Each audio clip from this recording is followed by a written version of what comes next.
Thank you to more than 200 subscribers. This is an update on what is happening right now. Let's talk about the Renault Zoe, coronavirus and Golden Late. You may skip to each section in the comments below. I have now had the Renault Zoe R135 for almost 4 weeks. So far I have driven 1,700 kilometers.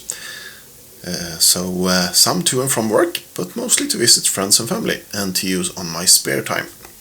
I must say that I'm impressed with how modern and grown up the 2020 Zoe feels like, compared to the 2014 R210 that I had before. I really like the dashboard, headlights, steering wheel heating, and that it is much more quiet. Range anxiety is totally gone. I have done about 300 kilometers in a day. I was not worried that I had to plan for the next charging station all the time. The range meter is shown as a bar, percentage and range left. That range seems to be really reliable. There is no sudden drop or increase in range.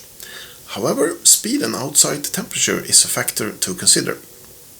But you have to consider those factors with an internal combustion engine as well.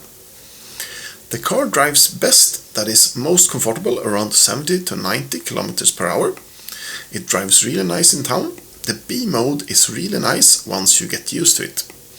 There is no problem whatsoever to go on the motorway at 110 to 120 km per hour. The coronavirus. As this channel is about travel and photography, I have to talk about the coronavirus. What we are seeing in the world is of course scary, worrying, but also, how should I say this, a bit interesting. Like you want to know everything that is happening and being reported about. But don't get me wrong, there are several ways of looking at this. One is that it is an historic event, much like 9/11 2001, the tsunami of 2004, the financial crisis of 2008 to 2010, and other historical events. I am no doctor, historian or statistician by day, so I cannot have any opinions on what we are seeing. The fact that schools, restaurants, offices and companies are being shut down, countries are closing its borders to tourists, airlines stop flying to destinations, and people are emptying some shelves at the supermarket is of course an historic event. Some countries are declaring a state of emergency. That is more common at big natural disasters or war, not when it comes to a virus. We will most likely look at these happenings in the future and remember where we were, what we did or not did, and how this affected us. Right now we can only continue with our lives as normal as possible. So let's end this with the Golden Late. No, not the Golden Gate, that is another bridge. This is about the bridge in Sweden, Stockholm. The bridge span will make up part of the new Slussen. The Slussen or the locks is the part that connects Gamla stan, the Old Town and Södermalm in Stockholm. The lock allows boats to go from Lake Mälaren to the Baltic Sea. The bridges allow for pedestrians, cyclists, cars, buses and the subway to pass as well.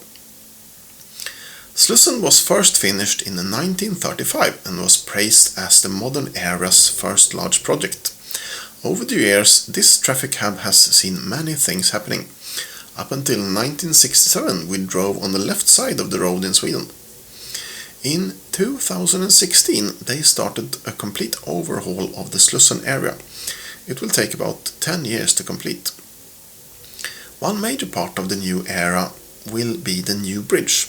A 3,400 metric ton, 140 meter long structure that will be painted in a golden-like color. It has been built and transported in one piece from China to Stockholm. It was carried on the Zhenhua 33, a semi-submersible ship, length 227 meters by 43 meters wide. The trip was delayed several times, mostly because of bad weather in the Bay of Biscay. That is why it's called the Golden Late, as a funny thing. At last, with about a delay of 1 month, it finally arrived on March 11, 2020. This event is special, and as a preservative photographer I spent most of my day to film and take photos of the ship leaving Stockholm. I did not have time to film it entering Stockholm. However, I was able to take some photos in the late evening. Enjoy!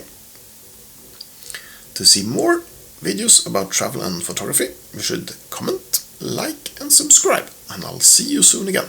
Bye bye.